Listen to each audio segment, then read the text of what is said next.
Yeah, film vault. You are complicit in that, Anderson. Making him laugh? Yeah. That's right.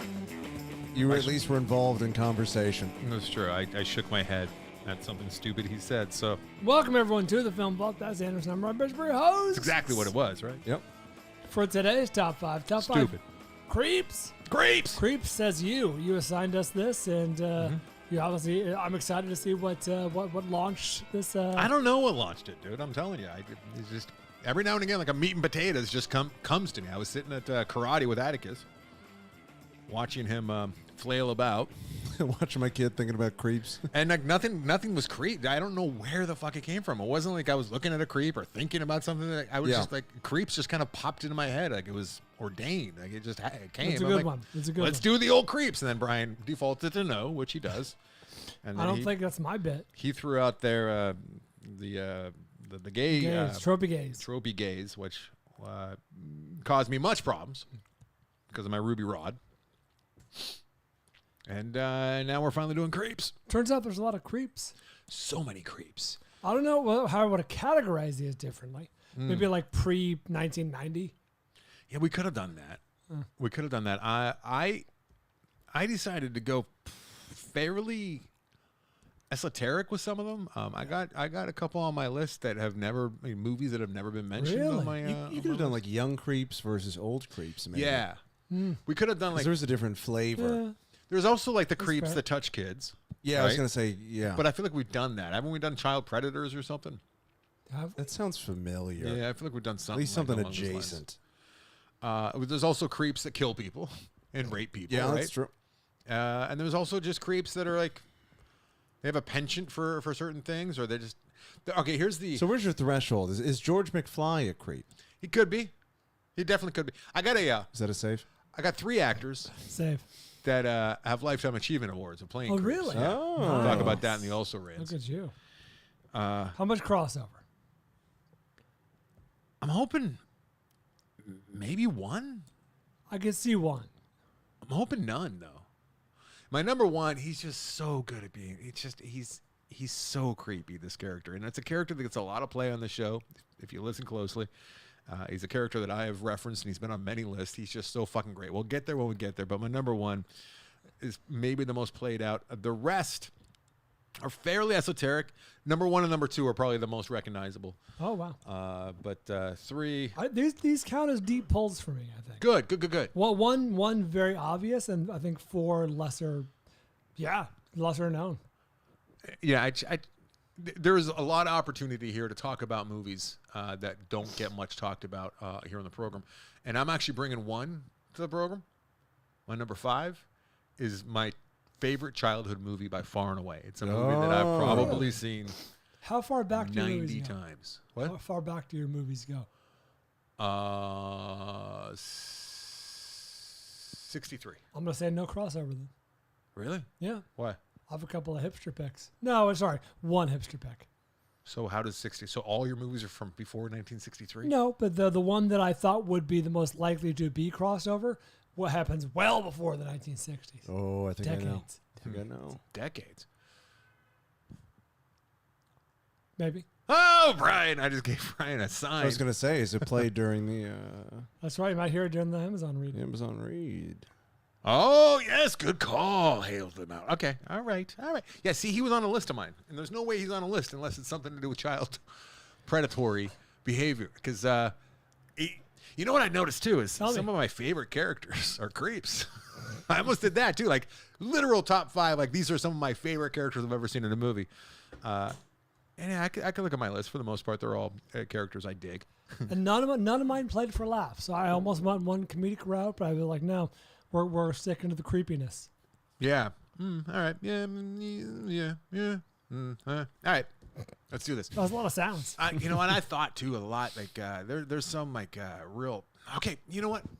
It's not gonna be on your list. It's a deep pull, and I probably would have put it on my list because this is the epitome of creep. If you When get I up think on of my it. list, I'm not gonna. And it's a movie. Tell me if this rings any bells for you. This tingles your brain. It's a movie about a woman who's in peril. She goes through a ton of shit with dudes, like dudes treating her wrong, and I can't remember the particulars. I can't even remember who it is. okay. And then the movie finally ends, and she like gets out of the situation, and she gets into an old man's car who's like just a bystander, and he's gonna like take her somewhere. He's gonna like take her to safety. And she's just like, she can't believe that she's finally safe. And he ends up being a predator. And she looks over, and he's just doing this really creepy, like lascivious Yes, tongue wagging. yes. What What is is that? that? Because he would have been on my list, but I could not identify the fucking movie, and I went to great lengths, Brian, looking.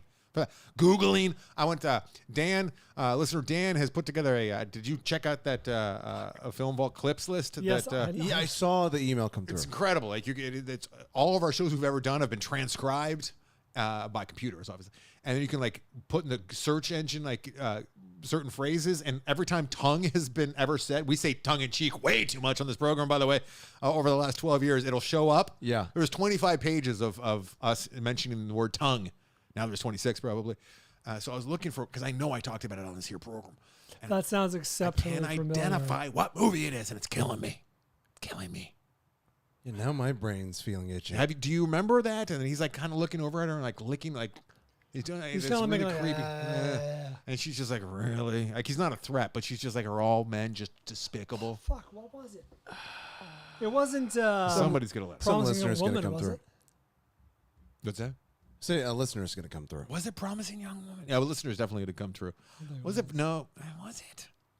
No, because Contact tfv@gmail.com if you got the. yeah, well, yeah, because it's bugging me.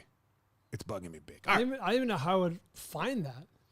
Well, that's the problem. I got weird shit in my search engine. I mean, it's no different than most weeks. I got a lot of weird shit in It's my like an search engine. earworm, but for movies. What is that? And I Is it Promising Young? Earworm. Like, I know I've seen that. No, because Promising Young Woman, we can't talk about it, but I mean, it ends like in a very particular And I place. think you'd remember that because it's so recent. Yeah, it feels like it might be a recent movie that we. I think it's a an lot of older movies. movie Yeah. we saw recently. I think that's what it is. Yeah. All right. Oh, look, he's doing some more backwards searching, some He's not reverse engineering. He is the tech guy on the show. Thank you. All right.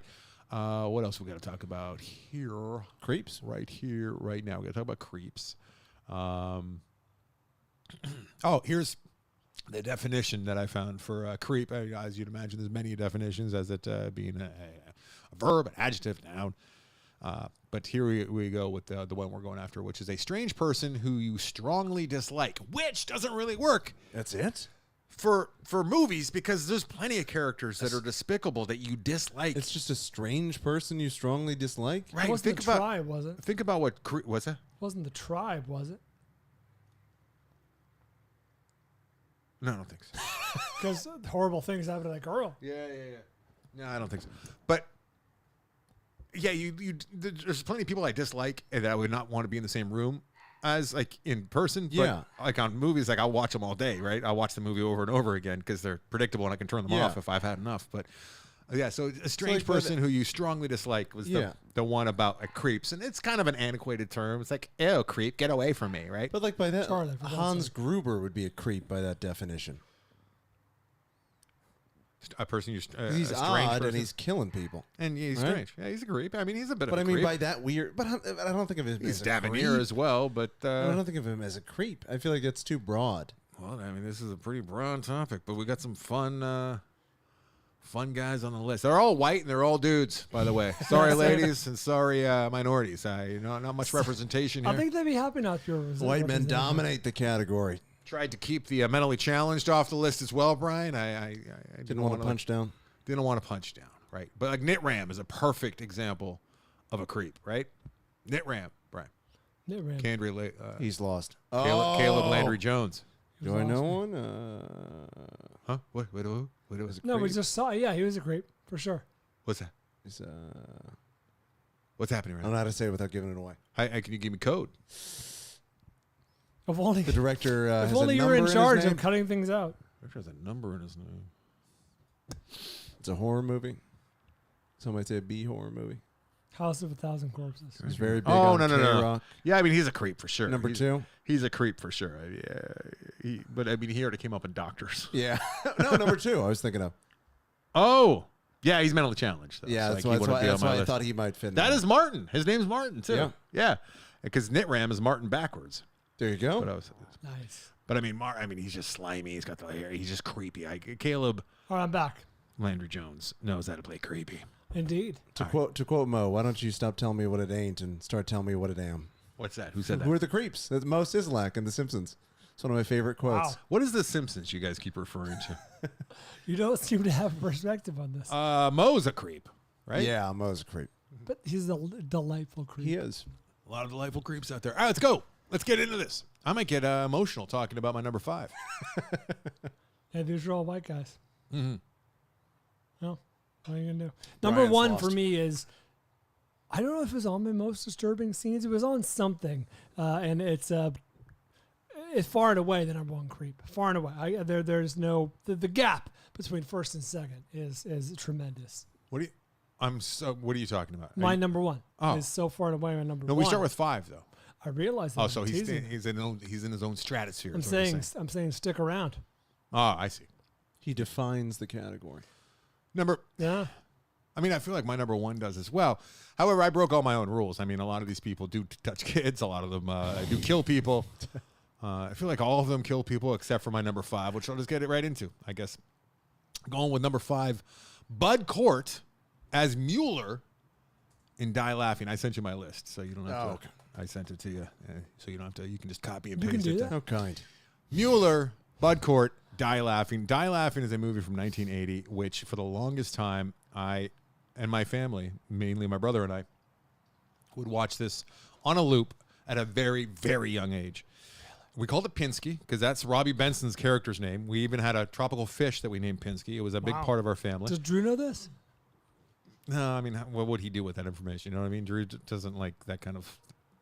And those anecdotes don't do anything for Drew. Okay. You know what I mean? I don't know. No, That's crazy. He'd be like, "Oh wow, oh my that's gosh. that's a crazy story." While he was just on his phone, flipping through God knows what. So, oh, that's so funny. And then that would be it, the end of it. So, no, Die Laughing is a Robbie Benson vehicle, which came out 1980. And for the longest time, we had an old shitty Betamax copy of this that we watched so much that it was just all warbly and whatnot. And then for decades, like the movie was just unavailable. Right? Is it available now? And now with modern tech and the Yeah. platforms and what, you can rent it on goddamn anywhere, like Apple, the old Prime over there, Die YouTube. Die Laughing. This would go a long way for watching it with the listeners. One of these days. Interesting. We're going to be watching A Patch of Blue this month, which is great, but I don't I know would what that love is. to do Die Laughing one day. I've not seen it in its entirety in decades, but Die Laughing is delightful. And the story is actually pretty good. So it's about Robbie Pinsky. He plays a cab driver who wants to make it in show business. He wants to make it as a musician because Robbie Benson, for those of you who might not be initiated, was actually a musician Is actor there a back monkey? in the. Is there a monkey on There the is a cover? monkey who plays a very vital role in Die Laughing, Bryan. So the movie opens up with him driving this cab, and it's all like really like late 70s San Francisco with the Yeah. actual cabs that are like red and blues. And, oh, it's so good.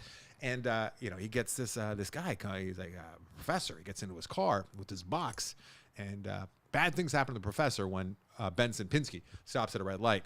He's talking the guy's ear off. He's playing him his music, right? Because he's a shitty cab driver who's trying to make it in music. And then his passenger with his big box, the professor, gets a couple plugs right in the chest from a guy who's got a silencer, and he shoots him. And Benson doesn't know he got shot, and then he's covered in blood, and he has this box, and that's where the whole story takes off. Mueller, played by Bud Cort, who plays creepy so well, comes in, and he is the nemesis. He knows what this monkey could do, and he is trying his bestest to get his hands on the monkey because the monkey holds the key to things involving atomic plutonium, and everything that was the 80s, about nuclear weapons and whatnot. So, and the monkey responds to certain sounds. There's really a lot going on with this movie. As corny as it is, there's a lot going on. A lot for a little child to process. And Bud Cort, especially by the very end, is one of the creepiest fucking little dudes you could imagine. Now, we mostly know Harold and Maude. We know Bud Cort is like Harold from Harold and Maude, but he plays creepy very well. And Mueller in Die Laughing is my number 5 creep. Mueller. Can you give an example of his creepy behavior? Charles Durning is also. I know that. I was wondering the same thing. Yeah, I know. Sorry, if you saw his the way his affect, like I was looking for clips too, and it's not streaming anywhere, and all of the trailers are just all about Robbie Benson. So I found a best of Bud Court in Die Laughing mashup, but there's no dialogue. It's just so I couldn't play anything. But if you just see his face and the glasses, the mustache, and then by the end he's disguised as he doesn't like to be touched. Like if anyone touches him at all, he like has a huge aversion to being touched. Looking back on a lot of these characters, I think they were written, probably inspired by people with autism. Sure. That the writers somewhere on the spectrum. They just found him weird. Right? Yeah. So I think that his character is probably like somebody who, inspired by someone who's autistic, but he hated being touched, and that comes into play by the end of the movie where he's dressed up like a punk rock guy who's trying to murder. Can you see the creepiness? Yes, Before he's a very well-to-do, like a wine connoisseur. Oh, nice. Who thinks of himself as fancy. Like he reminds me a lot of you in the early part of the movie before he becomes punk rock. He's wearing shoes that look like the ones you wear when you're going to like aerate the garden. I was going to think if you're climbing glaciers. Those would work too. I think they're called clip-ons. There's large spikes. Large spikes. Yeah. Absurdly large. Huge. So Mueller, which he just came smashing into my head while dreaming about creeps all week. I got to tell you, we've done lists that are not good for the psyche. Yeah, I didn't enjoy diving into some of these. No, this was a fun one, I thought. Oh, you did? Like when we're doing like some of the darker ones, it's just like, your mind is just wandering in this shit all week, and darkness. But this was kind of funny. Okay, I disagree. No, number 5 for me. The hardest part all week was trying to. I kept thinking of the old man with the tongue, and I was thinking of him way more than I would like. I kept trying to think about the name of the Matt Dillon movie, and failing. Over the top, over the edge. See, I don't know. It's one of the worst title movies ever. Over the edge. Over the Number edge. 5 for me is a character who I do not believe has ever been brought up on this show before. Like Mueller. That's right. Huh. His name is Lloyd Gettys. He's played by the character actor Chris Bauer, and you would know him best as the defendant in The Devil's Advocate, at the beginning of The Devil's Advocate, when poor Heather Matarazzo is being interrogated. Matarazzo. That's right. Is being cross-examined by Keanu Reeves. Or no, she actually, at this point, she's being questioned by her own lawyer, and she's recounting this horrific tale of abuse at the hands of her teacher. And the teacher is the one on trial, thus Keanu Reeves' client. And Keanu Reeves is clearly, not enjoying this little girl's recantation of her abuse at the hands, allegedly, of this man. And Keanu Reeves, remember what happens? Keanu Reeves looks over at his client as this young 12-year-old girl is recounting the horrors of her molestation. He looks over at his client, and he's masturbating. No, I don't remember. You really remember that? He's like rubbing his erect penis. I was not a massive fan of this movie. Yeah, but it stuck with me as exceptionally creepy. The delight it brought Anderson. It's so inappropriate. My God, what was the character's name? The character is Lloyd Gettys, played by Chris Bauer. You recognize the guy? Yeah, I'm looking. He's a recognizable character. He's not. Yeah, he's deeper on the. I got to go to all cast and crew on the old IMDb. He is buried. Do you recognize? Oh, sorry. Lloyd? Lloyd Gettys. Yes. I'm really done. Is it the double L? Yes. Chris Bauer. There he is. Lloyd. Let's see what he does with this picture here. That's tough. That's a tough picture to go with because this guy. He's in the old The Wire. Second season of The Wire. True Blood. Presbeluski? No, not Presbeluski. Screaming True Blood in my direction. Yeah, Wire season 2. Open. Wire season 2. Yeah, he's down at the docks all the time. Yeah. Yeah. Great joke on Last Week Tonight, a couple weeks ago. He's like talking about something about how is as white as what The Wire became in season 2, which is true. Like everything just became about the white dudes down at the docks, and then it got back to everything in the inner city. Right. Yeah, I know this guy. I don't remember him beating off in this movie. What I remember most about that movie is the morphing of the faces of the girls like in the changing room, and I'm like, for a movie that is that problematic, freaked me out so bad, bro. It has moments. It did. You know what? One of the moments wasn't the swirling. I did not need the swirling. Oh, like in the art background. piece, so stupid, cringy. Yeah. Oh, that reminds me. I really want to do top 5. Swirling. Well, you like this too. Swirling I think it scenes? was your idea. No. Top 5 douche chills. That was my idea. Was it? Douche chills. Oh, okay. I confuse you two a lot. Cringy or douche chills? They're kind of the same thing. They can be both. It just elicits the douche chills. Yeah. It's Cringy moments, but cringe or cringeworthy is played out. It's scenes that make you want to leave your body. Yeah. Yes. Yeah. Oh, yeah. Anderson would do this. Yeah. Yeah. Yeah. We'll noodle on it. I don't know about next week, but It's one that's got a stew. Like, I thought of one. I don't think this would be on your list, but when Lucas did the remaster of Oh, come on, dude. Star Wars. Stepping him on number one. And he added that horrible band to Jabba's palace. Douche chills. I mean, we can do top 5 douche chills just from the prequels. Just the prequels alone. We can do top 10, 15. Yeah, when he grabs his tongue.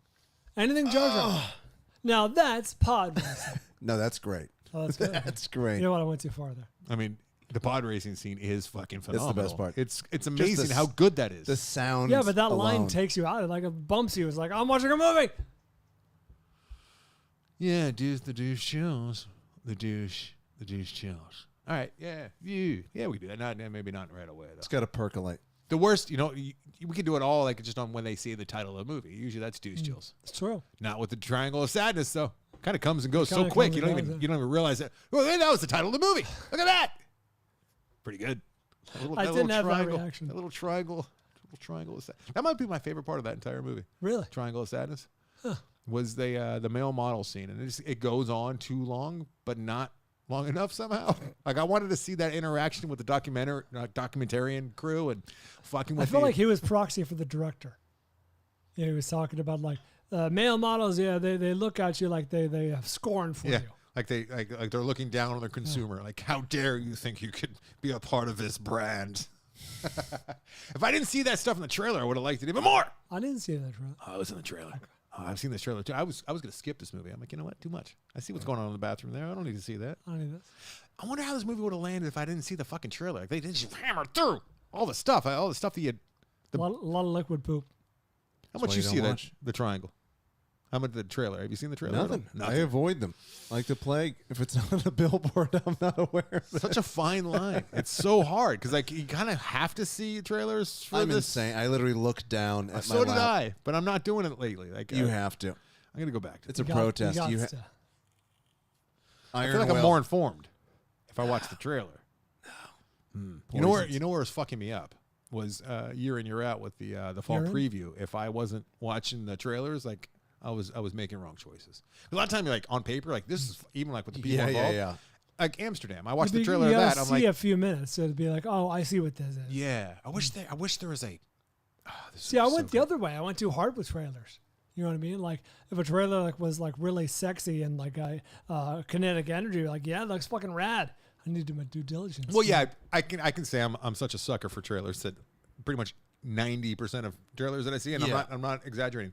One time or another during that 2.5 minutes that I'm watching the trailer, I am in my head saying I have to see this movie. Yeah, there's something great. 90% of the movie. But I think if you have to do trailers, and I believe myself too. Shut up, Anderson. I think you limit yourself to the teaser trailer because it's designed for that. I feel like the theatrical will give shit away. Yeah, but the teaser's just the little taste. What I was hoping the teasers. What's Avery talking about? It's like a TV spot essentially. I right? understand. But what I was saying that they'd be great if each studio had this, or there was just a channel where you could just watch a single minute or a minute and a half part scene that doesn't give too much away, that just gives you the most of the characters and the theme, the feel, the vibe of the movie, right? Yeah, because that's how they did trailers. I was watching a trailer for Die Laughing earlier today, just today. And it was just a scene for the fucking movie. Yeah, that's how they used to do it. The best. Doesn't give too much away, and then you see the scene in the movie, and you're like, oh yeah, I've seen this before on TV, on that little TV at home. Now I'm seeing it in the theater. This is fucking awesome, right? That's how it works. And then that's your inner monologue. Dude, I just saw, the fucking George Clooney, oh, it looks funny. Juliet Roberts, not that I'm ever gonna see it, but I mean, you don't need to see that fucking movie at all. No, But you might have seen it. Triangle of Sadness, they show stuff in the third act that they didn't have to show. Well, you just don't need to see the movie with Julia Roberts and George But I mean, Clooney. You just, as a matter of principle. If I did, and anyone who does, Are you okay? It's almost liberating because then you truly don't have to see it. 'Cause you're like, I just saw it. That'd be a fun exercise. That'd be a fun game. Oh, it'd be a great game show. Kind of long, but like you sit down, some people, and they watch a trailer, right? Maybe 2 or 3 times. And then you send them home for a week or 2, and they have to write the script for that trailer. I love that. And then they come back, and then whoever's closest to the... Yeah, I really do. bad. it's pretty good, right? It's a long-winded script. I mean, a storyline, a game show, but... I love it. I love the idea, too. If it would take forever for production, but you have them film it just with really just basic actors and try to have it staged out and done with really rudimentary special effects and costumes. Nice. There's something there. That's There is- very, there is Nathan something there. Fielder. But the trailer, though, is like... You know what's more there, and this is... I love this idea, is you take... a movie, like maybe a classic, and then you do like a comedy version of it, and you keep the script as close as you can. Oh, kind of like what they did with. And then you do a thriller version of it, because Yeah. you can do that with almost every movie. You could turn it into a completely different genre. Yeah, kind of like what they did with Back to the Future. They made it like a romantic comedy, like a love story, Burbank style, between the 2 guys, Michael J. Fox, Christopher. Oh, they Lloyd. recut it? Yeah, this was 15 years ago. It was like an early viral video. Yeah, I don't like that. it was good. It was really clever. I'm out. I don't like that. It was really clever. No, I'm saying like, whatever. Okay. Who's Creeps? Creeps. All right, is it my number 4?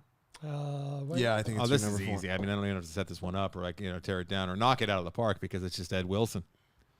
Natural Born Killer is played by Rodney Dangerfield. I mean, this guy is the epitome of creeps. well He is the played. creepiest of fathers Well you'll ever played, see. well He was definitely played for laughs, but it's creepy, dark laughs. And for those of you who might not have What seen... is the tongue scene? Now, I know, it's been ruining my week. Natural Born Killer. It might be Promising Young Woman. I don't think it is, though. I don't think it is either. I feel like it's an older movie that we saw recently. I was going to The Worst Person in the World, but it's not that. No. All right. So, Ed Wilson played by Rodney Dangerfield, Natural Born Killers, which is just an insane, crazy movie. Was Even it the to- one with... even by today's standards, what's her Natural Born fuck? Killers is insane. It was a response to the MTV... What's the a one that decade came of out 2 MTV. years ago where she's scamming old folks' homes? She's putting people in there. Kajillionaire? No. Oh, that one? No. I know that one. I watched it with the wife, and that's another reason why I don't Are you watch sure it movies wasn't with that the one? wife. Yeah, what was that one? Because there were so many plot holes in that movie. It wasn't a great movie, and she wasn't. That'd be a great movie. I know, but like I whatever the movie was, I think I really liked it. All right, so Ed Wilson, number 4 for me. Natural Born Killers. I was starting to explain, for those of you who might not know. It's essentially there's a little spot in the movie where it's like Mallory's life is being displayed. Oh, kind of like what I was just talking about. Like, what if her life was like a sitcom? Yeah. And her dad, WandaVision. and we got to see her home life through the version of a sitcom style family life, but all the characters still are doing the same horrific things that they're doing, including Ed Wilson, her father, played by Rodney Dangerfield, being horribly lechy and Creepy. creepy and awful. Yes. And Rodney Dangerfield, we all know him, but imagine being a kid who has no idea who Rodney Dangerfield It's is so troubling. and seeing that movie. Just the eyes alone. That's Just right. staring into your soul. What if you've never seen Rodney Dangerfield, but you see Natural Born Killers? Like you might have to just shut it down. And He's there's the- so many disturbing Yeah, things. he's the scariest person you've ever seen. ever, right? Speaking of scariest person ever, number 4 for me is a classic. I didn't spend a lot of time on it, but the trope codifier, if you will, Codifier. codifies the trope of the creepy guy. So Codifier is a good porn name. Norman Bates, played by Anthony Perkins in Right. Psycho. All right, he's a creep. He's super creep. Okay. All right. Yeah, from the pervy watching Janet Leigh through the door or the wall, I should say. It's all creep. He's a creep. It's He's all creep. creep. He's a creepy. Yeah. He kind of maybe set the tone for the creep too. Right? Creep, He's a archetype creep. indeed. All right. I guess we're moving right along. I can tell you a fun fact, but I don't know if you care. That's 1960, yeah? Yeah, 1960. Give me some fun facts on the So old Psycho I've there. mentioned this on the show once before, but it's been a number of years. So there's a documentarian named Slavoj Žižek. Slavoj Žižek. Slavoj Žižek. Žižek. He notes that Norman Bates' mansion has 3 floors, paralleling the levels of the human mind that are postulated by Freudian psychoanalysis. There you go. The basement is the id. The top floor is the Ground floor. Or the top floor. Top floor would be ego, right? The super ego, the ego and the id. Yeah. Yeah. Top floor, super ego. Top floor is mommy. That's right. Yeah. That's right. Moves mommy too. Yeah. Is this something like his bullshit theory? Yeah. Or is this No, something it's- Hitchcock? No, it's a theory. I got into that for like a half a second because I was forced to in class, and I'm like, all right, this is bullshit. Let's stop. All right. Oh, of like the id, the ego, the super ego shit. Yeah. I did it with Citizen Kane, and I wrote a whole fucking paper on it. And like, it made the movie more interesting to me because I was making shit up about like how it opens up with those Yeah, cuts, but film those super professionals cuts. love that shit.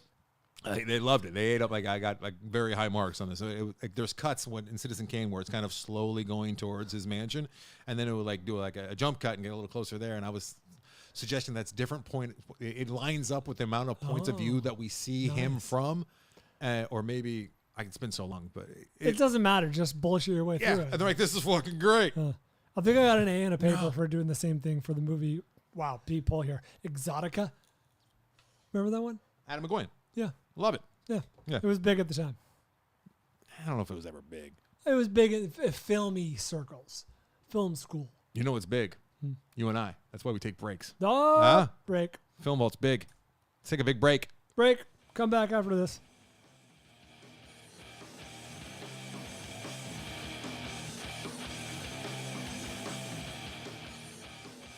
We're doing Amazon? Amazon. Oh, I thought we were doing the Amazon. other thing. No, Yeah. the other thing's baked in. It's automatic. Oh, I thought we were going to break for it, though. No, we did last? once. We Oh. did once. That was when we didn't know what we were doing. Let's Huh? go. No. Yeah, we Alright, tack it alright. on at the end. Come on now, brother. I was not Seamless. Thank you. I was not familiar with this. Someone got a. Are you guys? You guys know Fortnite? Unfortunately, yes. Okay, so someone got an In Spirit Designs Youth Fortnite Meowskulls costume.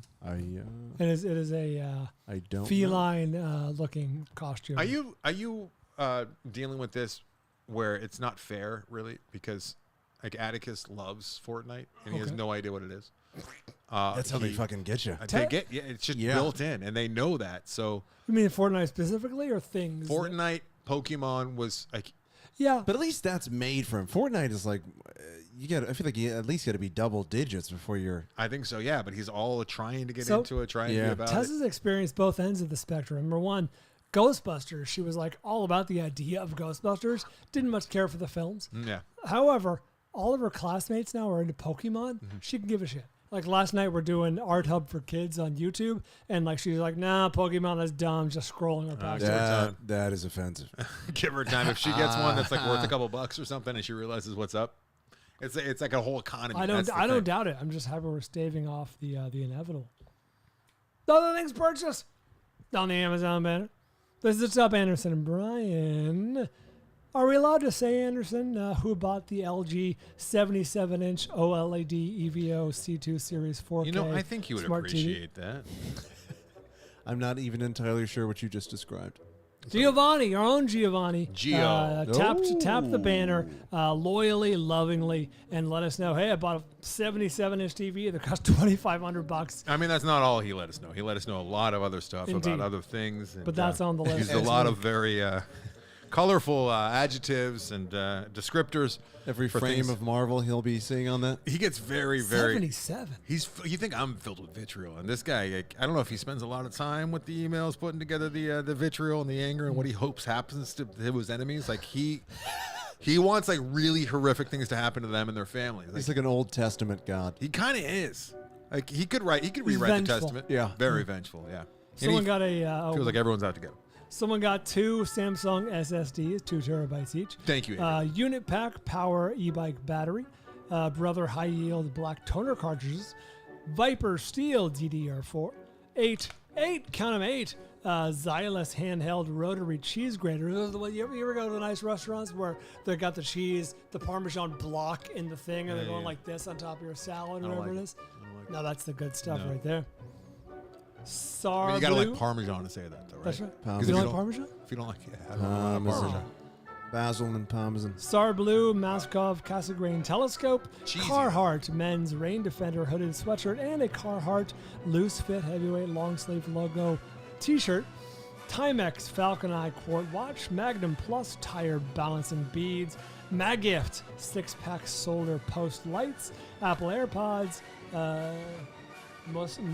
moissanite, 18-karat white gold stud earrings, Nutrafol men's hair growth supplement, how dare you, 8-packs of condiment squeeze bottles, Bedsure electric blanket, Lexar professional SD card, USB-C docking station, Lennox Merv filter 2-pack, Merv 11, Sachajuan hair paste, Wiz connected 6-pack color light bulbs, security chain company tire cable, and Pink Floyd's Animals 2018 remix. I dig that Animals. Yeah. I listened to that quite a bit for a minute. 2018 remix. This is the last time a dog died, y'all. The Texas Chainsaw Massacre was clicked through, as well as the Manchurian Candidate. Whatever happened to Baby Jane? All the President's Men, The Ninth Gate. The Butterfly Effect was clicked through, as well as Below, The Devil's Advocate, Midnight, and The Guard of Good and Evil. Double Jeopardy. The most egregious trailer I've ever seen, by far and away. Really? Double Jeopardy. Egregious in terms of giving away crucial. I mean, it was just short of showing you the credits. I really think that if it went just a few more frames, it would have been like The Bone Collector was clicked through, as well as Cape Fear. Fear was clicked through, as well as Cape Fear, and Fear. You're The a good name game. for a slutty girl, The Bone Collector. MacArthur, Red Dragon, Jennifer's Body, May.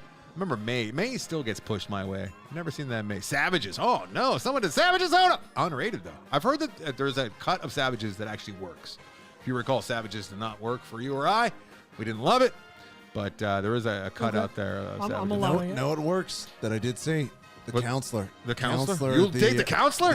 Whatever the director's unrated Oh, one. the Ridley Scott movie? ass. You are... It was great. It was great. You and Greg Surzavasti. It was fucking I great. enjoyed Really? parts of that Everything film. just felt off about The that whole movie. thing. Whatever the director unrated. 3 Fucking beheadings. great. Fucking 3 great. beheadings in that film. Titanic. Oh, Brian. I'm not saying who or when. Titanic was clicked through. 5-starred that shit, Brian. Black Rain. I remember seeing that in the Black theater with Rain. my girlfine at the time. Tony Scott. Right? Yeah. And Was it? No, it's not Ridley, is it? It's Tony. I believe it's I Tony. think it is too. I remember thinking, you know what? The next week we saw Silence of the Lambs. And I'm like, I got a good feeling about this one. Boy, was I right there. Yeah, look that up right while I read these names. Changing Lanes was clicked through, a movie that I will never see. Ridley. Huh? Ridley Scott. Ridley. Change Eagle Eye, Jade, Nick of Time, What Lies Beneath, The Gift. Which gift? There's like 9 of those. Snowden, 31, The Long Kiss Goodnight, Fuck the Yes, Which Father of the gift? Bride. There's a lot of gifts. Once Upon a Time in Hollywood, Get Out, The Girl on the Train, The Worst Person in the World. Hey, we're just talking about that. Everything, Everywhere, All at Once. 3 Fantastic Journeys by. Okay, what are you doing over there? By Carroll Zeman, Journey to Beginning of Time, The Invention for Destruction, The Fabulous Baron Munchausen. I didn't know those were all connected. What? The Fabulous Baron Munchausen collected. All right, and then The Fog was clicked through as well. I was going to say, I need to say see. something about something. I was going to say something about. Oh yeah, The Gift. There's a lot of different gifts. There's a Perry Farrell. Many gifts. Perry Farrell made a movie called The Gift. Even there's a lot of gifts. All right. Okay. How many different things do we need about the Chilean miners? Oh, fuck that. How The many? live action one? Like, what's going on? Why? No, that's the diving. Or was it the Chilean? Not Chile. Yeah, sorry, not the Chilean miners. The rescue, Yeah, the rescue. which was a great story and Sabotage? a great documentary. And now There's the watered down. they're doing like a series on it, right? Is it a series? I think it's a the series. 13, right? Or 13th or. That's what got me thinking about because of 31. I mean, That's one where you just see the promos for it, and I just out loud went, "Fuck you!" Fuck wait a you. minute! I just saw an ad for. Oh my God! The wife and I had a good laugh about this one. I don't know what platform it was on. One of the wrong ones, obviously. It's it's a new series about Bruce Wayne's butler. Oh, yeah, HBO. like a young ass kicking HBO. Alfred. Pennyworth. We've all been waiting for this. We all need to know what the butler's doing. I don't think I've thought about it one time. Ever. Like, what does he do when... You know what he does? He's organizing Bruce Wayne shit, probably looking for his porn because he's bored. He makes Bruce Wayne a grilled cheese. What the fuck do you need from him? Oh. How? No! The movie I was thinking of is I Care a Lot. Yes, it wasn't that. I think it was that. I was thinking about that movie just this morning as I pulled out of my driveway. I don't know why. Did you like it a lot? No, I don't care for that. All right, back to the program.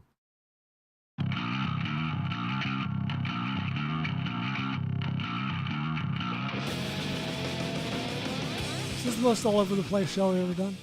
Oh, certainly. I think so. The creeps makes it appropriate, though. Ooh, Avery, this would be interesting to you. Or maybe not. Let's creep. I'm back on the Riddler. Oh. Yeah, I'm focused. You're dialed in. Tell me you can tell. Tell me you notice a difference. Well, hey, I mean, just you saying this is going off the rails. That's right, having the self-awareness. Yeah. Instead of indulging in the chaos. Yeah, baby. When are we going to get your work thing? I think we're looking at close to mid-November. Oh, boy. Oh, boy. Okay. R&D takes time, you know. Anderson, you're up with your number 3. He's digging in the junk drawer. A cocktail over there? It's impossible to find a bottle opener. They're everywhere. There's one literally on my magnetized my fridge in the shape of a Millennium Falcon. We did not do at all. It was give a shout out to Jordan Montgomery and all the work that he's doing for us over on the YouTube channel. Jomo's killing it. Yeah, he made he quickly whipped out. Whipped up a really good. Well, I'm not there. What are they called on the YouTubes with the 60 seconds? You call it a story? Shorts. Yeah, the shorts. I mean, and who's got the stories? Stories got the Instagrams. Got the stories. Reels. They've got reels. Reels. And who's got the stories? So much shit. Yeah. But Jordan is making incredibly good shit. Yes, he did one. And he pulled the clip and he edited the clip down so it's all succinct and easy to follow. Which one of the all-time most classic moments in film vault history, which is me discussing with you, Brian, the clown, the poltergeist, the lack of clown, the singing clown. I must admit, I was watching that in bed, and Christy, and I was laughing. Christy looks over at me and goes, "Are you listening to yourself?" Yeah. Like, what kind of? It's a funny clip. It's a fun because it comes from a very traumatic moment in my childhood. We gotta have Honeyland next. Honeyland's got to be on there. I'm sending him. Philip Crow is a listener who's been sending me screenshots of classic moments in film vault history from the last 10 plus years. Sure. We have a bunch of moments that I forgot about, and then he'll send me a clip with a quick little headline. I'm like, oh my god, I forgot all about that. It's good times. So Jordan is taking it upon himself to We're build going the back channel. to when he threatened to make Katie airtight. I don't know if that would have aged well. You know what I mean? I feel like that's. Anderson drowned. Probably be frowned upon. Anderson Probably be creepy. It was very funny. Same episode. It was No, very I heard funny. it. It was great. I thought it was funny because I said She it. laughed. She laughed, but I mean, Yeah. Katie's not the. It would shock me if Katie's like, I didn't feel comfortable. Katie was not. We would not have done that to anyone who, unless they were Reggie. I would have done that to Reggie. You did do it to Reggie. Because you know what? He's a security guard. And he was always threatening me with his authority. So I felt like I wasn't punching down, even though I clearly We had was. quite the variety of security guards over there. God, I love to pull up dick pics on the computer and go, hey, Reggie, will you tell me what this is? And he would get so uncomfortable. He would go, and he would just walk out of the room. Good times. Mike loved it. All right, sorry for the after disaster bleeding in. All right, here we go. Number 3. 3 for me. Thank you. A little help here. Shut up, Doc. Charlie Tibbs. This is a deep pull, but Obviously deserve it. that. 1963's deep. The Sadist, Brian. Oh, wow. Charlie Tibbs, played by Arch Hall Jr. Arch Hall Jr. It was shot here locally up in Newhall. Every time I go through Newhall now, I think of The Sadist. It is a small, independent movie involving 3 teachers. Here's the storyline. 3 teachers are leaving. I forget where they're living. They're leaving. They're on their way to a Dodger game. It's a big day out you for them. described this a few months ago. Probably like a year or so ago. And I don't know why. It didn't come up on I the don't know, list. but that Maybe sounds it did. familiar. 3 teachers heading to a Dodgers game. And they're going to a Dodger game, and then their car, has some problems. So they pull into in Newhall. They call it by its name too. I always love that. And they pull into a little garage, a spot. It's a day gone by, so they don't have yards like this anymore with a bunch of cars. Right. It's almost like farmland, but they also have a mechanic on hand and a bunch of cars there. And they pull in, and they're looking for the guy that runs the place, and they find him, and it's Charlie Tibbs, and he comes around and he tries to help him, and it's pretty quick. Turns out that he's exposed for not owning the property, not belonging there, and having done God knows what with the guy that does own the place, and he holds them all hostage, and he is just a fucking creep. He's like making them do things for him. He's got the power over him. He's uneducated. He's a rube, but he's sadistic, as what the title might suggest, the sadist. Yeah. And it just felt like a really dirty movie, especially from like 1963. When I say dirty, it felt creepy. Like it just like that movie Creep by the Duplass brothers. Like, did we see that?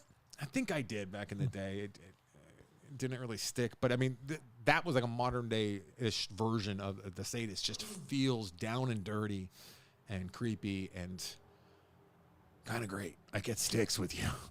But Charlie Tibbs is a fucking creep, and there's some really cool like early photography with him shooting right at the camera, and like they actually had some real bullets going towards the camera. Wow. There's some good stuff. And forgive my ignorance. Is Charlie Tibbs the actor or the character? Charlie Tibbs is the character. Yeah, Arch Hall Jr. is the guy that plays him beautifully, and you'll never. If you're looking for a fun hidden gem, The Sadist is a movie that never gets any play. And when I came across it for cinematics, I was thrilled. I love this movie. The Sadist is a movie that should be enjoyed by not all, but many. Many will enjoy this movie. Directed by James Landis, who has nothing to do with the other Landises, as far as I can tell. Number 3 for me. Sadist. Impossible to separate the creep from the creepy scene. And this is as much a great performance as it is a master director work. I'm talking about the basement scene from Zodiac. Oh yeah. Bob Vaughn, played by Charles Fleischer, is the. I have the movie posters right down here. Would you like to see them, Mr. Green? There's a few creeps in this, though. There's a lot of creeps. There's a lot of creeps. But this is the one where Gyllenhaal, playing Graysmith, goes to the guy's house. It's raining. It's creepy. It's old. He even says like, "Wow, your house is very rustic." And at one point, he's questioning him about the possible Zodiac's whereabouts or on a certain day. And the guy used to be a projectionist. And he's like, "Yes, I believe we were playing." Oh, I forgot the name of the movie. I believe we were playing a murder mystery movie. And he goes, "I've got the logs and the posters right down here. Would you like to see it? It's in my basement." And we got a close up of Gyllenhaal going, "Not a lot of people in California have basements." Yeah. And he goes, "I do." And he follows him down. It's such a great scene. And then he leaves. I know. But no, it doesn't hear. He hears somebody walking around like, upstairs. "Are you sure we're the only people here?" And That's he's the like, creepiest and part. then he pauses and he goes, "Would you like to go up and check?" Ah. Oh, it's so good. Oh, it's so good. I've really come around a long way on Zodiac. I like Zodiac. Initially, I was super disappointed. So was I. But it was such Continue to be. a slow burn. It was and so well crafted. And there's still more resolution than people give it credit for at the end. They strongly imply who it was. Yeah, the one dude. Yeah.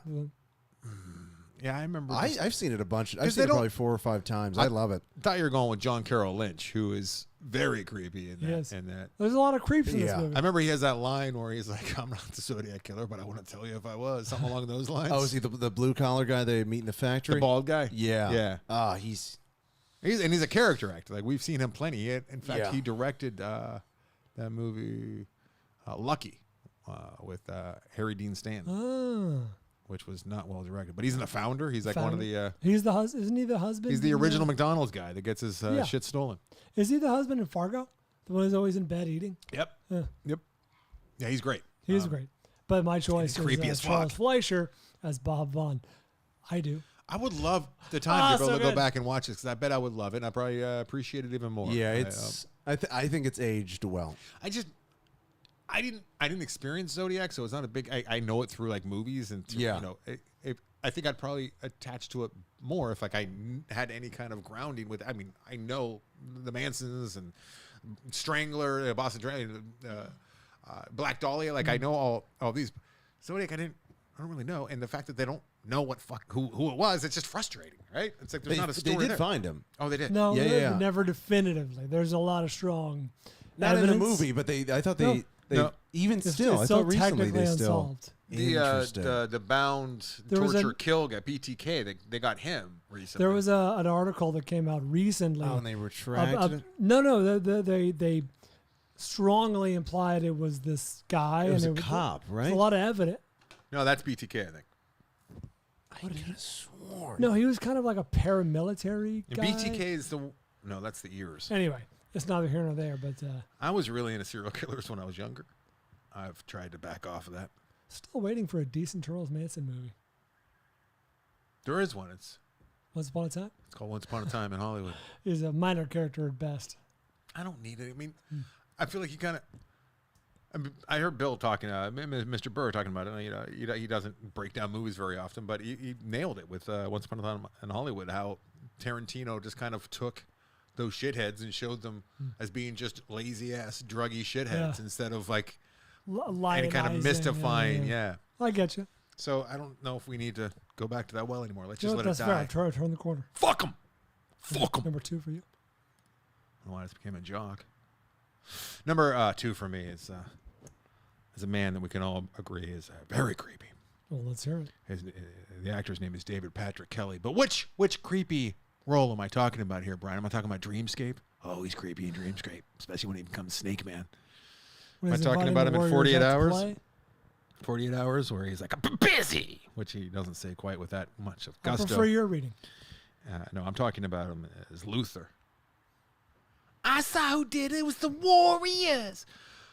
He is the invites them out to creepiest little fucking dude. Is he not? He's a little creep. He's such a little creep. A murderous creep in this That's case. right.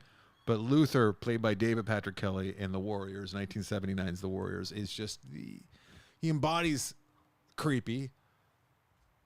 Not quite as much as my number 1 does, but he is just like, if I saw that guy walking towards my mom or my sister or my wife or my child, I would stand in front of them and stand strong and wait to see what was happening next. That guy would not get a clear shot at any of my family members because fuck that guy. My number 1 or number 2 is similar in the sense that, uber creep. Hard to believe there's one that's even creepier, but he's just a worm too. Like, and he sets the whole. Like, he's a weasel. He's kind of like Manson. Like Manson, it's funny, we're just happening to be talking about Manson. Manson's whole thing was he was trying to try to start a race riot, right? Yeah. Luther's whole thing was he was trying to start a gang, like a gang war, so that his little gang would come out on top, and all the other gangs would like tear each other apart. Yeah. Do you know? So Manson was so racist. Do you know his ultimate plan? Yeah. The plan was he thought the blacks would win, and then he would take over because they wanted to be able to figure out. So incompetent they were. Yeah. And he would just come out with like He'll is be so the incompetent. He is so incompetent that he really, I guess that. I love the flaw in that plan. Yes, the horribly incompetent blacks will take over the world and then be like, fuck, Manson got us. How does that supposed to work? All the blacks will saying just it wasn't hate well thought out? for war for years, like fight. Yeah. Just fight the white devil. Triumph. And then look for a white devil to lead. Like, he really, I mean, that's ego. That's confidence. That's really, that's a lot of confidence. That's a lot of high confidence. self-esteem. Do you think if he got to that point, he might have actually tried to like darken himself up a little bit? Do you think he might have? No, I think he was a proud white man. Maybe he had such belief in his own jive and like swagger that he could pull off like a culturally like oh yeah, he's kind of cool. He's like one of us. Oh, I see. He would assimilate it perfectly. Because he thought he was pretty fucking cool, right? It's true. You know what I mean? He did love himself, yeah. But he loathed himself too because he just sucked at music, and you realize. I know he wanted to be a musician. God, if he became a musician and if Hitler became a painter, think about how many the world. musicians do we know and love that would have gone that route? Would have if they gone got Manson? rejected. Oh, I love that. Paul McCartney would be out there right now raping children. Allegedly. He's a man of peace. All right, I said he would be. All right, where are we going? Oh, we're Number getting 2. the fuck out of here. Yeah, number 2 Number for 2 you. for Bryan. Number 2 for me. Going all the way back to 1931. Fred Durst, if he didn't make it. Hans Beckford. That's what I was thinking. Rude. Hans Beckford, Beckett. played by Peter Lorre Yep. in Fritz Lang's M. Yes, he is a child killer. creepy. He is essentially he is effectively creepy. Does he just kill him? He probably does things to them before the murder takes place. Play it again, Sam. I know what that means. I'm not following. Have you ever heard of a movie called Casablanca? I have. He's in Casablanca. Oh, Peter. Okay, that was a bit of a stretch. Because I'm talking about M. Yeah, I know. He plays like he's got reach. What was the first time you recognized Peter Lorre, or Peter Lorre was first presented to you?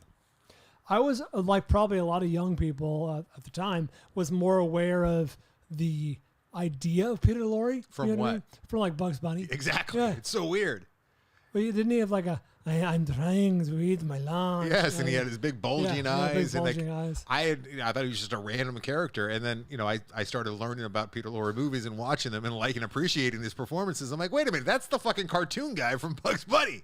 It's amazing how they managed to make this serial child murderer and perhaps other sympathetic. I mean, Do they? Oh yeah. Yeah, they did. I mean, at one point he's on trial and he breaks down, and they're like, "Why are you doing this?" He's like, "I can't stop. I can't help it." Especially He's from he's 1931. compelled. Yeah. It's a tough subject to tackle in 1931.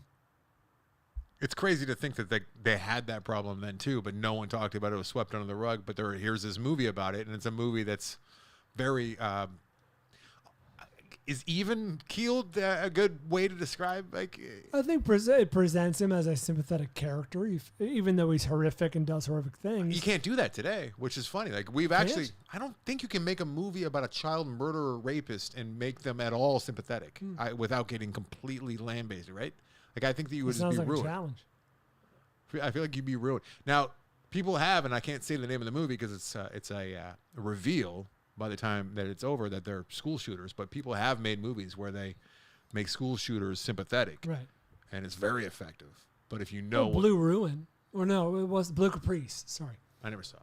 You But never you know what that is going Yeah. in, and you know it's the snipers, the DC snipers. But yeah, I think that if you made a movie about a dude that hurt or raped kids, and you made him at all sympathetic, like you would just in today's climate, the movie would be tough sell.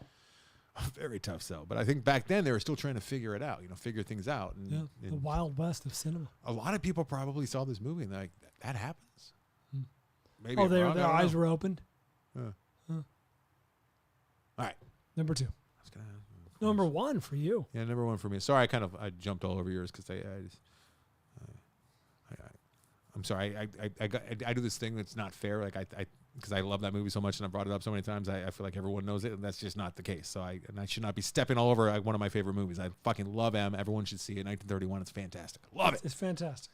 You know what else is great is A Patch of Blue, which I just started watching again a little bit. We're going to be watching later this month. I fucking love A Patch of Blue. Wow. So much fun. Tell me about I was laughing uproariously in my bed. My wife comes in. She's like, "What are you laughing at?" I'm like, "The blind girl on TV. It's so wrong. I should not be laughing, but it's it. Oh, hilarious." that's right. I forgot about the blue. We are going to have such a good time with The Patch of Blue this month. Okay. Number 1 for me Yes. is Bobby Peru. Wild at Heart. I mean, Okay. Bobby Peru in Wild at Heart, played by Willem Dafoe, with the John Waters mustache, which is a Little Richard mustache, which is accentuated when he's wearing the panty on his head, the pantyhose. When there they could be a do whole David Lynch sub list. He makes a living doing very creepy, very, very well. But Bobby Peru with his lip quivering and the fucking teeth that he has, those little tiny teeth with the implants, like they got his look down. I forgot about the teeth. So effectively. Have you seen Wild at Heart? Bobby Peru, Willem Dafoe already has a very particular look. Yeah. Even like the first time I ever saw him was as Elias in Platoon, and he's a very, very sympathetic, like heroic character to a young Anderson just falling in love with cinema for the first time and seeing this movie Platoon by Oliver Stone. I had never seen a movie was like virtuous. that where I felt like I was in war with these guys, and Willem Dafoe as Elias was just. But even as great as he was and as virtuous as he was, I was still scared of him a little bit because his look. Yeah. I mean, he should be playing the Goblin. Like it makes perfect sense, right? Mean. And then when they creeped him up with the mustache and the teeth, and that "you're next, fucker," and he goes in Oh my God. to do those horrific things with Lula, and in her room, and like smells like puke in here. And he takes the whiz that he's talking about, the deep sound Deep coming down. sound. I quote him all the time. It's one of my favorite quotes. It came up in most quoted lines It came up on the last watch along. because I love this character, but he is so horrific. He is so terrifying. And he and Frank Booth are two really creepy characters, but Frank Booth is more like just blunt force trauma, right? To be creepy, like you can't be that loud and be creepy, right? You become something else. Yeah, creeps. Yeah, actually, all mine are very quiet. Down from the guy I mentioned in Zodiac and Norman Bates. Yeah, they're all kind of unassuming. They know they're creepy. They know they're off-putting, so they try and kind of like slink around and sleep. But Bobby Peru is he's for sure the creepiest, greatest character I've ever seen as far as creepy. Okay. My favorite creepy. Number one, I wish we would have ended on yours because it's a much happier one than mine. Mine is creepy to the point of when I did my research on this. I've talked about this years ago, and it's ironically from a fairly forgettable movie, like a movie I don't remember much about other than this scene, this character. Is it Confess Fletch? That's really rude. You would say that. Why is that rude? It's a forgettable movie. It's not that. Oh. No. It's actually Kinsey. Oh, yeah, forgettable. 2004. Yeah, I was so excited about that one, Do you remember the William Sadler scene? William Sadler. I remember the theater I saw it in. He plays a man named Kenneth Braun. Kinsey is played by... Very close to Kenneth Branagh. That's right. Kinsey is played by Liam Neeson's, is making exhaustive studies and lists on human sexuality. Liam Neeson's? Realizing that there has not been enough studies done, so it's fucking wide open. Any study you do is going to be the first of its kind. Right. And he's interviewing It's like wandering people. into the Amazon and just like naming insects after yourself. Well, that's new, and that's new, and that's new. And he's interviewing people about their sexual habits and proclivities, et cetera, et cetera. And he gets he finally meets up with Kenneth Braun, who he's been corresponding with for 10 years. And is surprised he finally came out of the woodwork because Kenneth Braun claims to have detailed records on himself. Oh, yes. I do remember. Brian, how do you remember this? This is because it's very upsetting. Good It's pull. wildly upsetting. When did you see this? 2004, probably. I think I saw when it came out? Yeah. And you remember this? This scene is harrowing. Like so William Sadler, who you might know as one of the inmates in Shawshank, he's a recognizable character actor, but his character details many statistics. He's kept like detailed records on like all the little boys he's like had sex with and how long it takes them to climax and just horrific details, stuff that like makes your stomach churn. Sadler plays the Grim Reaper in Bill and Ted's. Yes, he does. Yes, he does. Heavy makeup. You wouldn't recognize him. Yeah, this was a really important part of the movie too, because it was up to that point. It was like, oh, everyone's so prude. This is part of nature, and this is how sex works, and we need to study it, and we need to show our findings and whatnot, so people can understand sex. And then there's this side as well, which the movie would have been completely unfair and disingenuous if it didn't have this represented in the movie. So the movie otherwise is not very memorable. I couldn't really tell you much about it, but this scene is. Oh, it'll stick with you. Not in a good way. I totally forgot about it. It's upsetting. Don't watch it. Although you don't get disturbed by stuff like I do, but this is... no, I get disturbed. I get disturbed by stuff for sure. Graphic depictions. And he's saying it almost gleefully. Well, I mean, he loves it. He's talking about what he loves. Number one, he loves it. Number two, he loves like the methodical record keeping of it all. Like he has like detailed statistics on like the... He's like the Billy Bean of diddling. Precisely. Yeah, right? It's been said many times. Yeah. You've said that many times. He'd be in the Diddler Hall of Fame. I mean, there are guys that they do that with baseball or something else innocuous, but if that wasn't their interest, they'd also do it with something much more nefarious. We should play the scene. No, we shouldn't. I mean, what are you talking about? You're like, thank God we ended on yours. It's much more happier, Babby. I was worried when you're like, Bobby Peru's happy. This is the most harrowing thing I've ever heard. Play it. I need you to watch Wild at Heart. Here's the fucking sad part. You can't even rent it. Really? Wild at Heart is just nowhere. There's like... and I think it's got to be David Lynch fucking with... Because he doesn't like people to watch his movies and many... There's that great satirical iPhone commercial that he did where it looks like an iPhone ad. Here, I'll tell you. He's just talking about how you can never ever watch a movie on an iPhone and how dare you even try. It's great. He also, famously, David Lynch, would release his movies on DVD, but have no chapters. So if you stopped the movie, you're just fucked. I don't think you could even pause it. And strangely enough, some of his movies aren't even available to stream or to rent, such as Wild at Heart. So, which is a shame because Wild at Heart fucking rules. Here's some of the things that the character describes. Why are we? His first act of sexual intercourse at age 10 with his grandma. His first homosexual act at age 11 with his father. He liked that more, I the guess. 17 members of his own family he had sexual encounters with. The volume of semen he's able to ejaculate from youth to his current age of 50. Oh, no. Yep. He's had sex with 22 species of animals and over 9,000 people. 9,000 people. That's what He's he a says. player. This guy gets it on. Including 100. What are his secrets? Back in the Kinsey days, it must have been hard to find these people. There's no 9,000. grinder. That's like Wilt Chamberlain I was level. going to say, times 3. I think he's lying. I don't believe the species of animals. I don't believe the grandma or their dad or the 17 family members. Could be an unreliable narrator. What part of the country is this guy living? That's a really good question. I don't know if they ever say. Westwood. That's right. Westwood It's Village. just south out of here? Westwood. Well, you say that and you laugh, but guess who had residence there for a while? MJ. Uh-oh. Michael Jackson? Yeah. Oh. He would take some of his little No, friends. no, Yeah, really? well, yeah. Oh. You didn't watch the testimony, the I one-sided don't remember testimony? the Westwood part. Yeah, he took him to his apartment in Westwood. Hey, listen. All right, I was gonna give you shit for wallowing in this and spending time in it, but that's what the episode is creeps. So Sure. you're taking it to the. Well, let's wash ourselves of this. Let's hear the listener What the tell. listener list? Wait, how many family members did he diddle with? 17. 17. All right, I need more info. Listener list? How many relationships was he in Wallowing, that he wallowing. loved? How many times did he find How many love? times did you find true love? Yeah. 10,000. 9,000. He didn't fuck 9,000 people. I don't buy it. You know what? He probably beat off to 9,000 different people, like in his head or like on paper. Who hasn't? Who's not? I'm getting it. Listener list compiled by Jordan Wolf. Not a good consensus this week again. 10 characters tied for 5th, but I'm obviously not going to list them all. And Bryan would have won this by a landslide, What? but I didn't take votes for him seriously. Oh no! Listen, there's a lot of valid criticisms of me. I'm not a creep.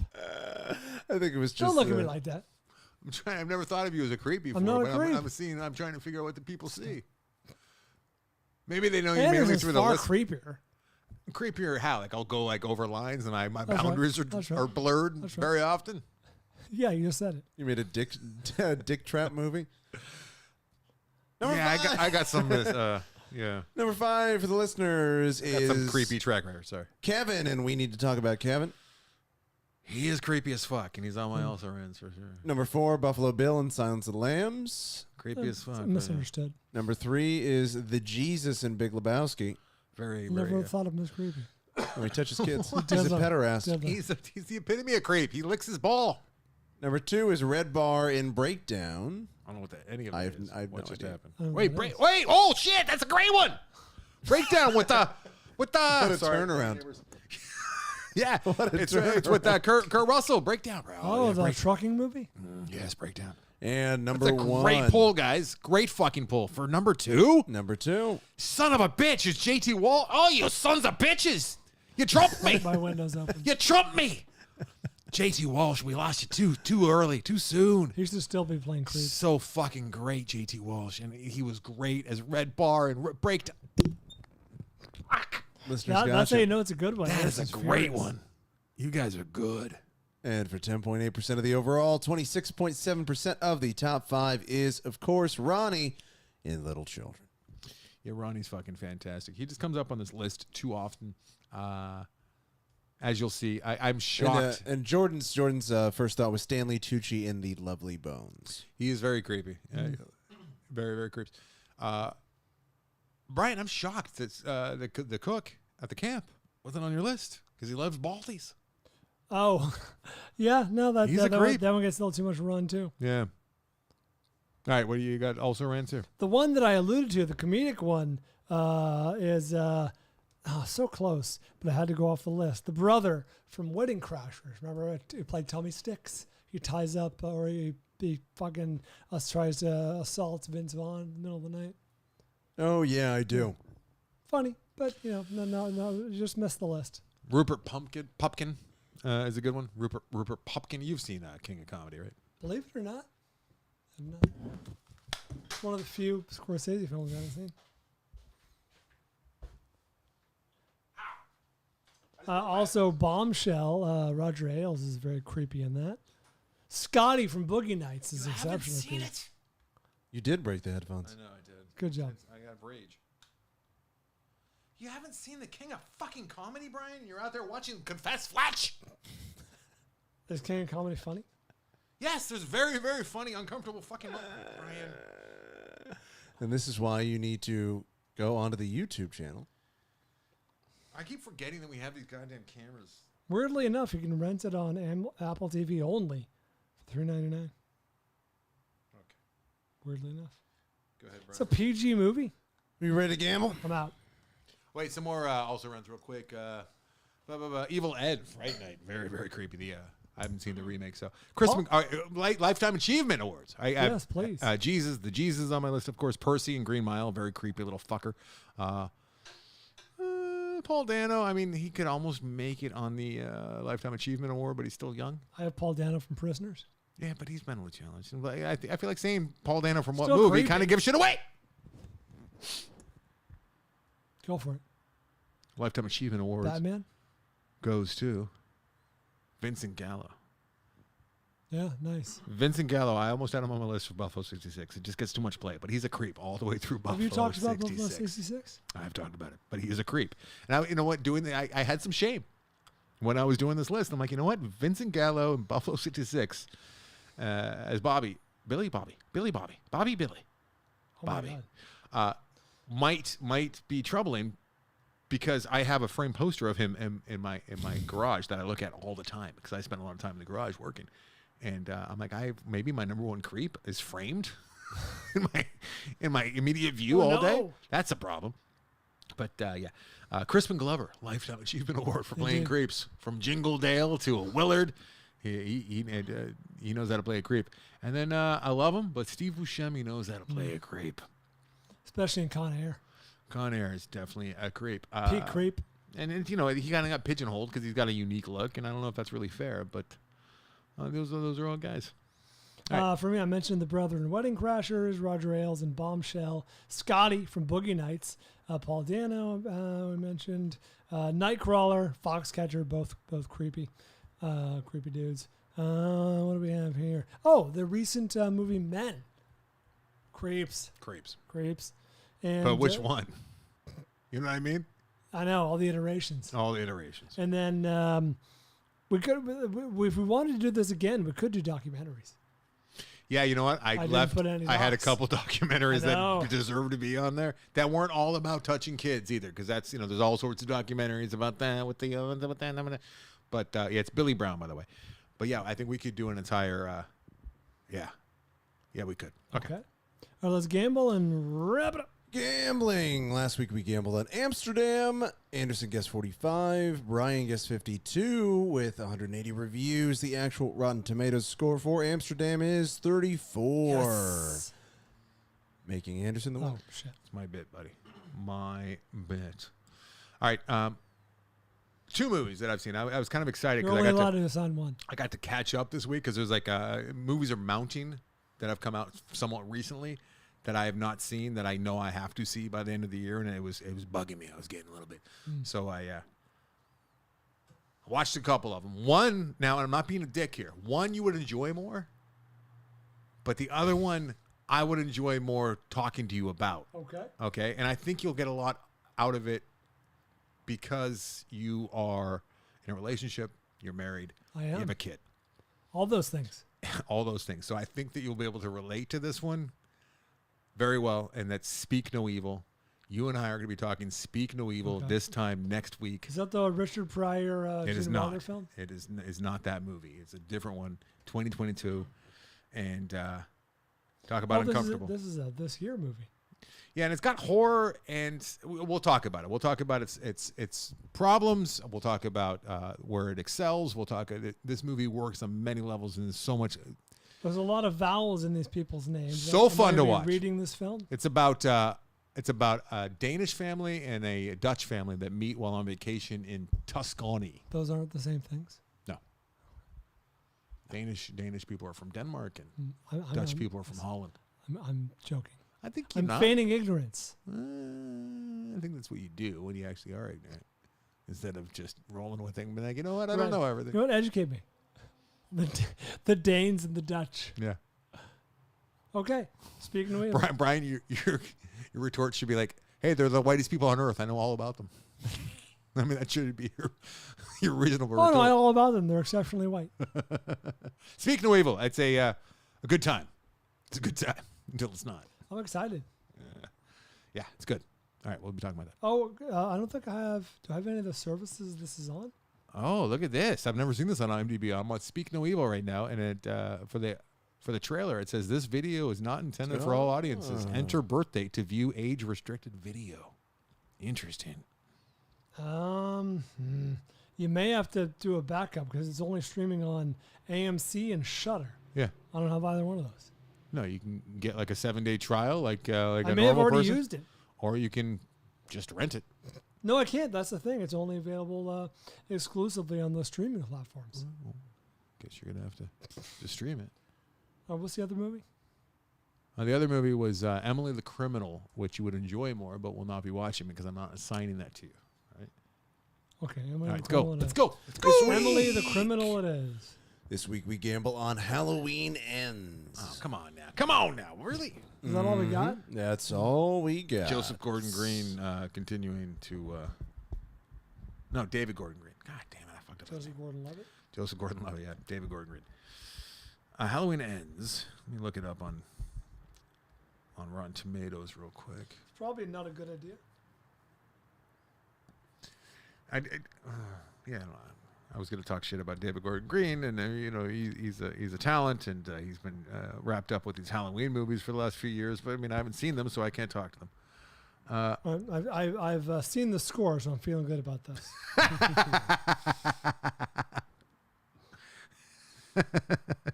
Brazen. Right, oh, you know what we didn't talk about? We need to talk about this maybe next week is our use of the critic proof. And I found myself on a Twitter thread where people were talking primarily about Bros and explaining, having not seen the movie, the amount of people on Twitter talking about what a horrible movie it must be and how awful it is. And people have strong opinions on things they have no idea about. The only reason why I could possibly be getting good scores is because it's a gay movie, and I'm like, I don't want to be a part of that group, which I never thought of myself as being a part of that particular group until reading that thread. I'm like, oh, I see how Twitter can kind of get you on one side or the other, and you have to stay there. Like, let's just stay off Twitter. Okay. Halloween Ends. Sorry. I'm sorry. I'm all over the place. It's been a long weekend. All right. I got a number. And it's the number, so don't even try. Cool. I got one too. On 3? Yep. 1, 2, 61. Oh. 63 for me. 61 for me. All right. Anderson gets 61. Brian gets 63 with 0 reviews. Could you do this for me? Look up the last current score does not exist. David Gordon-Green movie, a Halloween movie that he just did. Last year, I guess it was, right? Who knows? Is it called Halloween Jesus Kills? Christ, he's doing a Hellraiser TV series. Halloween Kills? Yeah, it's got to be Halloween Kills. Yeah. What is the... that might give us a good idea, because it's the same director. That got a 39%. Shit. Ooh, tight. Okay, let's go. 13.9. Anderson's standing up for some reason. Because I'm ready to go. But you know what? There's people out there that like their Halloween movies. My son is one of them. He's 5. The first one of the remake was good. The first one of the the remake? first remade one, yes, was good. You see the one in space where he and Jason are floating around fighting? No, I didn't see that bullshit. Yeah, there's all sorts of different types of people in the world, and they all like different types of things, all right? So there should be movies. There's magazines for everyone. Why do I get mad that there's movies for everyone? I shouldn't, right? I should be happy. This listener art is fantastic. All right, it is really good. It's about me. It is. It usually is. It is tremendous. It's dense. Brian, I'm sorry that you were thought I was a creep. I don't think of you that way. I don't think I'm a creep at all. Yeah, Well, a lot of things. He's given many accolades in the listener art. Like I said before, there are many criticisms of me that are valid. I don't think creep is one of them. I don't think any of them are valid, but it was very funny. Who do I give credit for this? Who is this? This is a first-timer. Sam Williams. First-time entry, I believe. Sam Williams. Yeah, name doesn't sound familiar. Nice work, Sam. Wow. What is the point of this? I see. The bottom right square is the best. I was trying to read all of them before I got there, and then I just skipped to it. And yeah. Yeah. The bottom Why right. is bald in quote? I guess because that's how you do it when it's Sure. like not really your name, but it kind of really is your name. I thought they were What is suggesting what you're does not the really bottom right bald. say- what does the bottom right say? Oh, it's just bald in No. quotes. No, but I want Anderson to read it. So there's a It's a movie well-known, not really a movie poster, but there's quotes from 5 well-known celebrities. You know their faces. They're all from Gaffigan. comedians. They're all comedians. They're all comedians, and they're all talking about how brave Bryan is for being trying to stand up himself. And then at the bottom is the tag of the actual advertisement for the movie, which is Bald Bryan Bishop in a film by Bryan Bishop, young adult cancer documentary, So which good. is the very funny part. That's so good. The very small young adult cancer, the fine print, which is what the movie's about, right? Sam, I enjoyed that very much.